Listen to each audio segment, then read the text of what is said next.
Bonjour, my name is David DeVere. I'm a wine educator and traveler, and you're watching Savvy Nomad TV, the eau de vie edition. This is day 14 of the Costco Wine Advent-ure box. Let's see what the box has got for us today.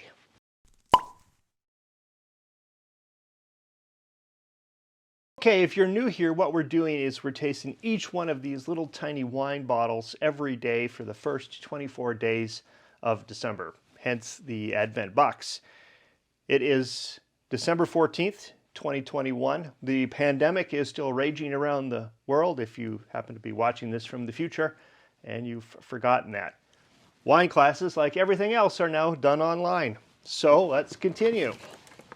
Okay, here we are. 14, it's a little cat in a sweater.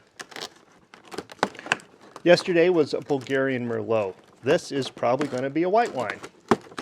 Although, I really should stop trying to guess. I was right. Haha, white wine. What do we got? Macabeo from Spain. Okay, let's give it a taste. All right, what do we know about Macabeo? It is from the northern Spanish region of Catalonia, where Barcelona is the capital. It is also made in Navarre, where they make Rioja-style wines. Navarre and Rioja are known particularly for their red wines made out of the Tempranillo grape.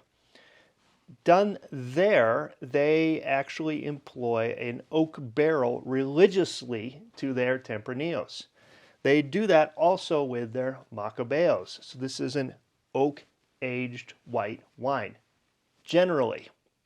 And why does that matter? Well, when white wines are aged in oak, they usually go through a fermentation, secondary bacterial fermentation called malolactic fermentation. And that turns the malic acid, which is green apple flavor, to lactic acid, which allows for buttery flavors in the wine. So when you age it in oak, it goes through that process. So that changes the character of the wine. Now, Macabeo is also grown in the Roussillon region of France, which is just over the Pyrenees Mountains.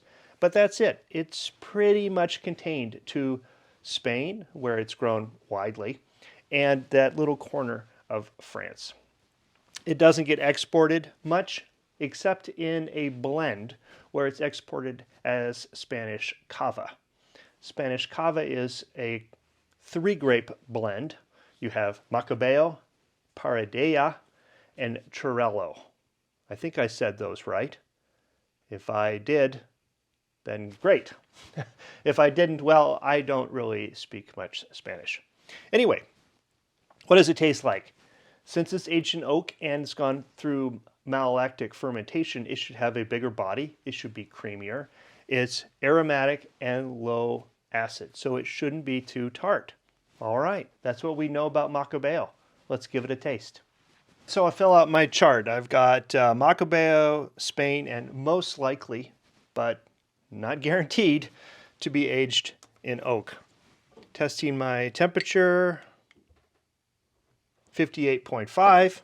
Obviously, I think, why do I even test it? That's the temperature of my floor here. So it's fine. Now, I like it when this box gives us these more interesting grapes to talk about. These more interesting wines because, you know, I mean, this is a nice little sampler box, honestly. They've had a good collection of weird stuff in here.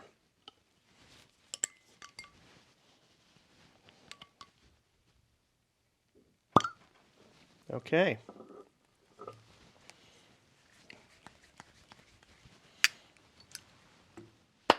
Macabeo. Let's pour it up.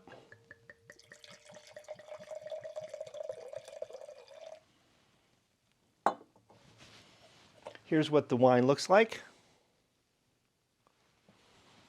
It has a nice color. It is gold and medium in its depth. Let's see what it smells like.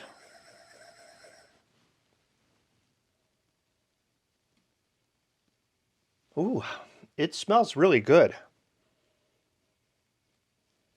What is that? Sarah's a much better sniffer than I am. It smells slightly sweet. Maybe honeysuckle?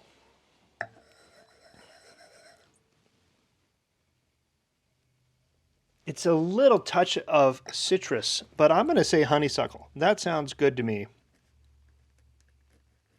Look, honestly, if you can get an aroma, if you can identify just one thing, you're doing better than most people.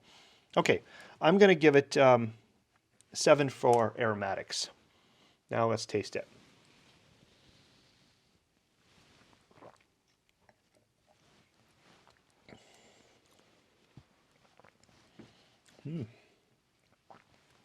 Okay, dry or sweet? I'm going to circle the line between dry and hint of sweetness because there is a hint. What's the body? It's a little bit fuller. It's going to go medium. The acidity. Okay, well, here it is. I said that it should be low acid, and it isn't particularly high acid. It's got a nice round mouthfeel. There's a little bit of crispness. I can feel it on the tongue, but not particularly intense. So I'm going to go fresh. And how is that?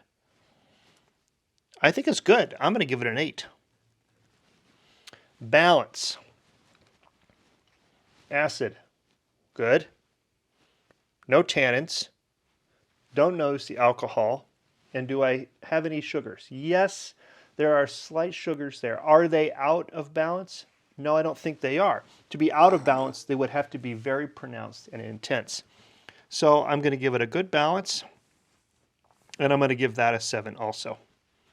Complexity. I did get a different flavor when I tasted it, but I'm going to taste it again.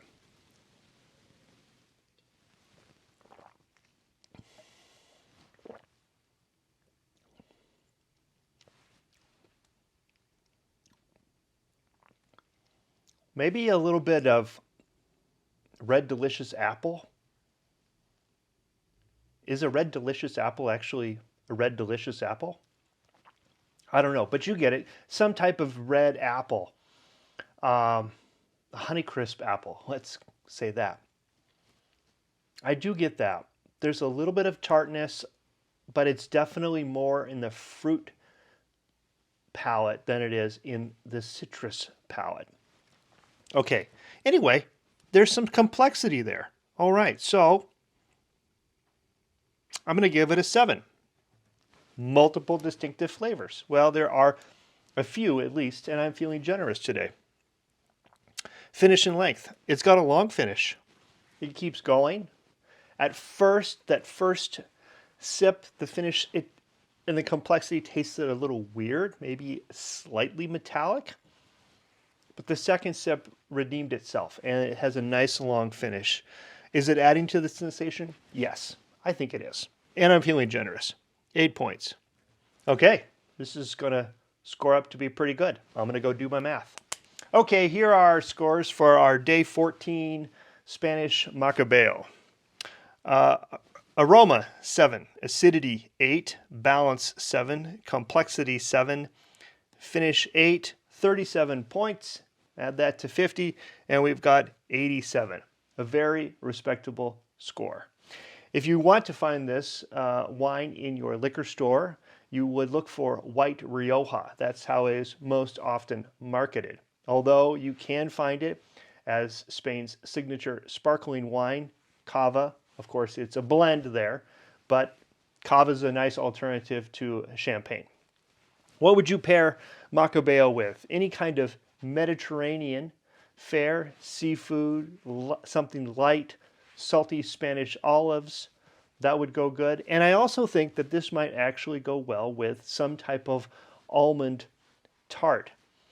And why is that? Well, I kind of got an bitter almond finish here, which that might sound bad, but I think it would go well with the tart. The sweetness of the almond tart and the dryness of the wine might make an interesting pairing. Why hasn't someone tried that? Leave me a comment in the descriptions if you do. Tell me what you scored this wine. Did you give it 87? That's kind of a high score compared to all the others. So did you like it or not? If you like this video, give me a thumbs up. If you aren't subscribed, please consider subscribing. And until tomorrow, until day 15, I'll say à tout à l'heure and cheers.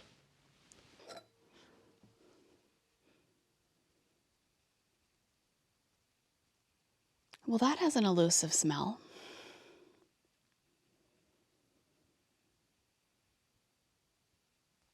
Kind of fruity, but maybe kind of nutty or something. I remember in the smelling kit, the hardest things to smell for me were walnuts, hazelnuts, and almonds as an essence, which makes me wonder if this has a slight essence of something nutty. I also just had peanut butter toast, so all right, let me try it.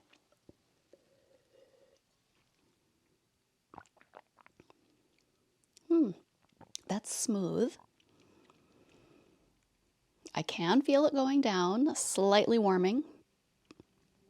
A little bit of a bigger mouthfeel, but still not sticky at all. Like, even though it's thicker, it just smooths out. I don't know how to describe it. I think this is tasty. I think I'm going to enjoy that one. Cheers.